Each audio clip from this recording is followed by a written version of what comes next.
Sunny day, keeping the clouds away. I'm on my way to where the air is sweet. Won't you tell me how to get to Sesame Street? Come and play. Everything is A-OK. Friendly neighbours, that's where we'll meet. Can you tell me how to get to Sesame Street? That song and the catchy tune that went with it, that indicated as a child that half an hour of extreme fun on the television was about to begin. As an adult, I can still agree and sympathise with the sentiment of the song. I mean, don't we all want to go to Sesame Street, our version of Sesame Street? Don't we want to be in a place where the sun is shining, there's no clouds, maybe we don't have to worry about dangerous people and finances that might be looming on us, or even grumpy neighbours? That's where we all want to be.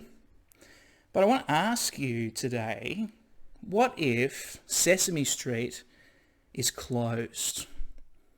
See, today, what if you're in your 70s and you've just been diagnosed with COVID-19?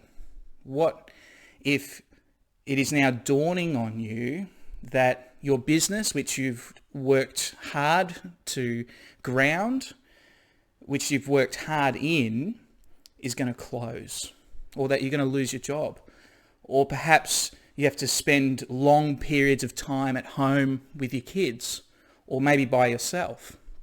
You see, at the moment, it really feels like our Sesame Street is closed. You can't go to the gym, you can't go to the beach, you can't meet together at a cafe, you can't go to church, you can't even watch football, even on the TV. So what are we going to do when Sesame Street is closed? Where are you going to run to for comfort?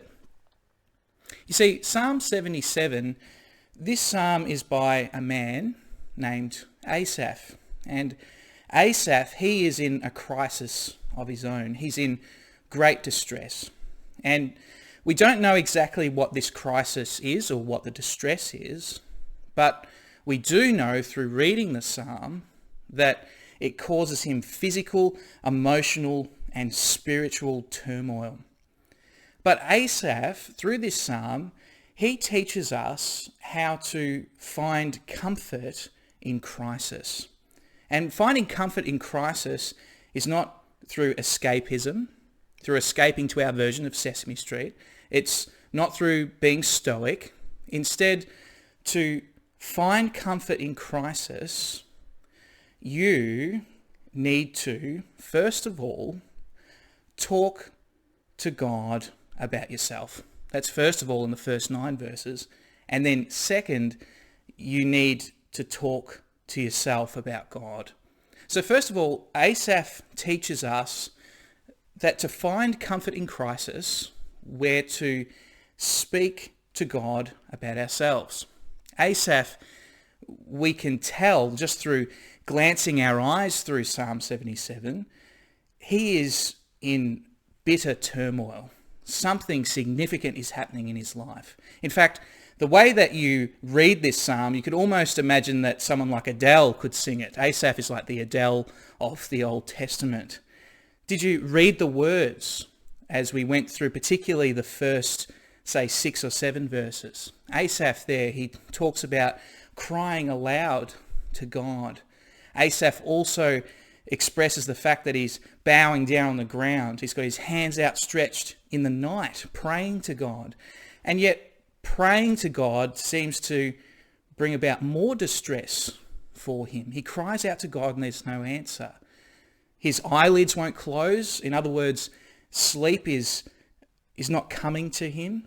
He's restless.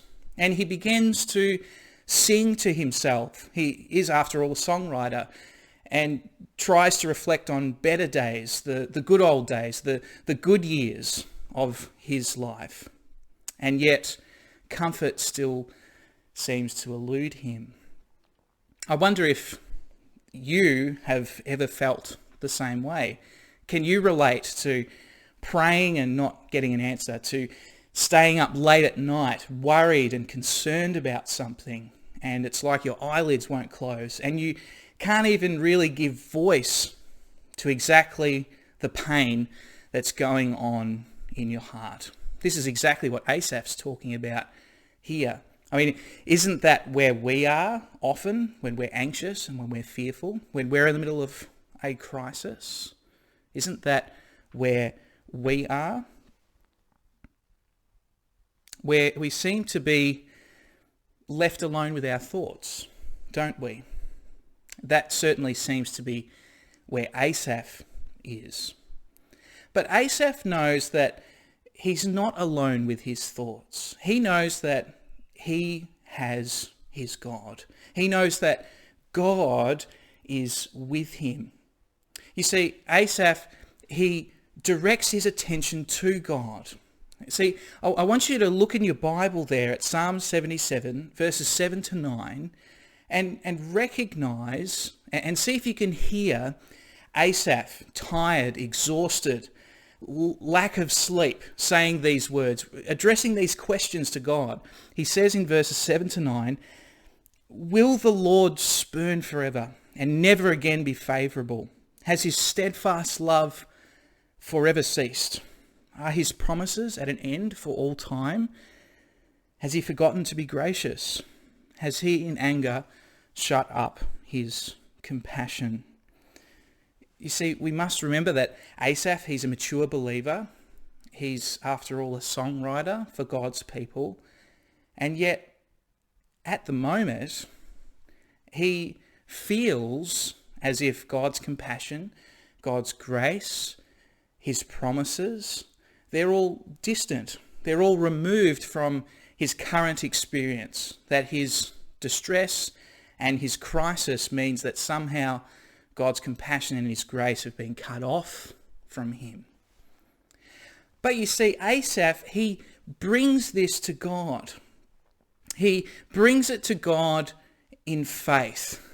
Do you remember how the psalm started? In verse 1, you see, the psalm starts with this: "I cry aloud to God, and he will hear me." Not he might hear me or he won't hear me. No. Asaph says he will hear me. I'm coming to God, and yes, I'm in distress. I'm in agony. I'm going through a crisis here, but I know that God is listening. I know that he's there. I'm coming to him with these questions in faith. In other words, Asaph doesn't add to his distress by putting doubt upon who God is.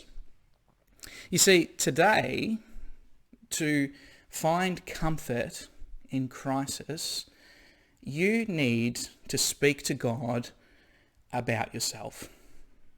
You need to come before God and say to him, tell him your fear, your anxiety, your concern. You need to tell him that you are in crisis, that you're in turmoil. And perhaps that's something that you've not thought about doing before.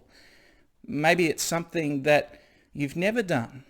Maybe it's something you've put off in the past.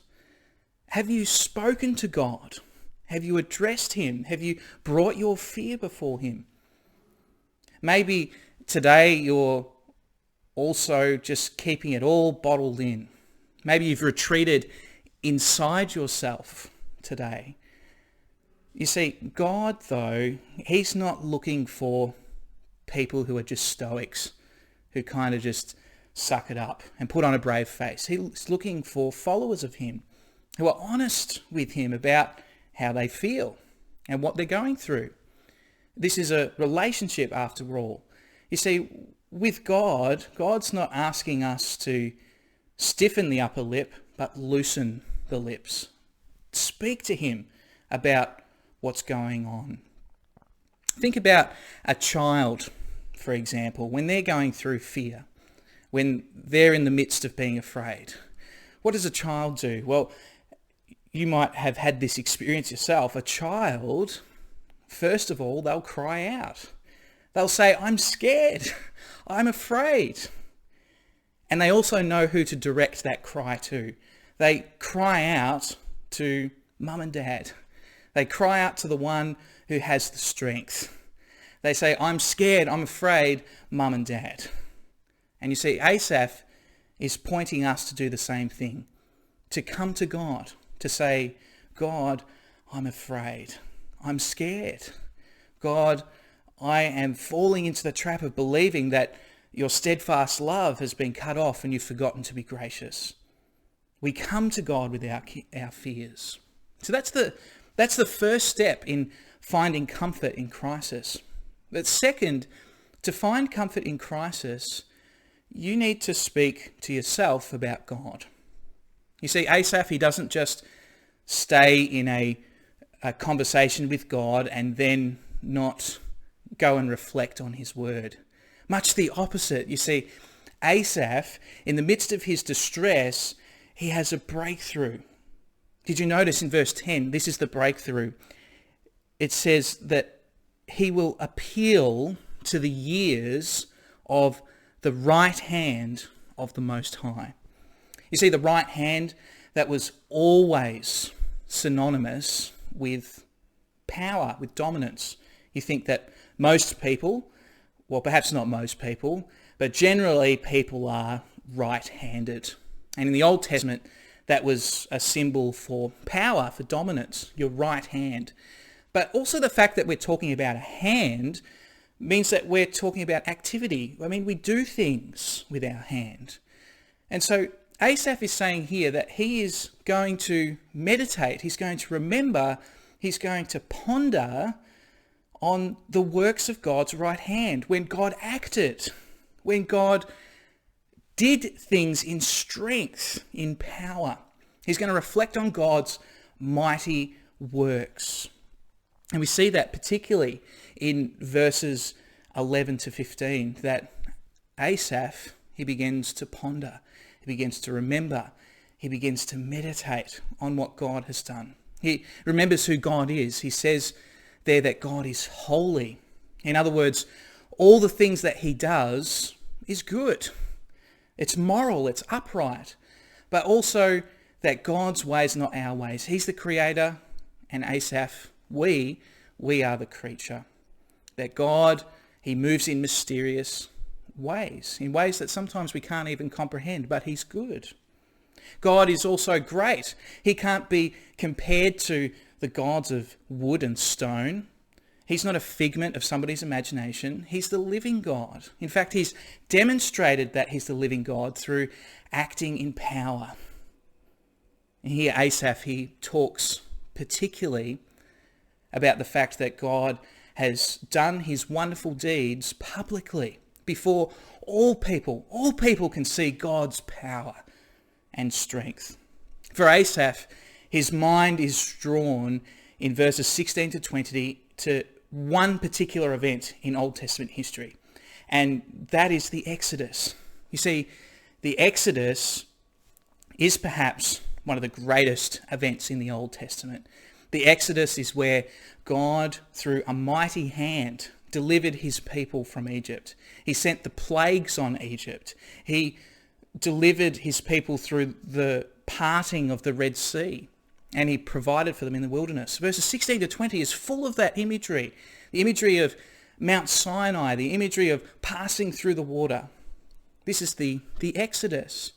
And Asaph remembers, he reflects upon the fact that God has indeed delivered his people. He is the God of steadfast love. He is gracious.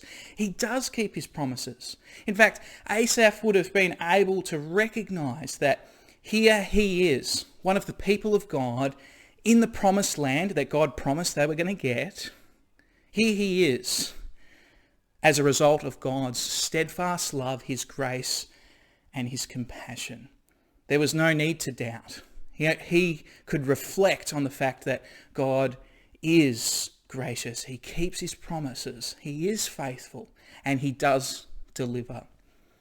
And you see, today, we're pointed to our great Exodus. This is what Asaph gets us to recognize. You see, we can see so much more than even Asaph could. You see, you may remember there was a group of men in a boat out on the water, and things got rough. It could well have been the Red Sea out there. And these men, they were terrified. And they may have even been saying to themselves the same words of the start of Psalm 77, crying aloud to God, we're in trouble, we're going to die here. And yet one man stood up in the boat and commanded the wind and the waves, and it stopped. It was almost as if the sea was afraid of him. Doesn't that sound like a verse in Psalm 77? You see, Jesus, he is that man. Jesus, not only man, but God, the eternal Son of God that became a man, once again present to deliver his people. But you see, Jesus came not just to rescue 12 men in a boat. Jesus came to deliver all his people.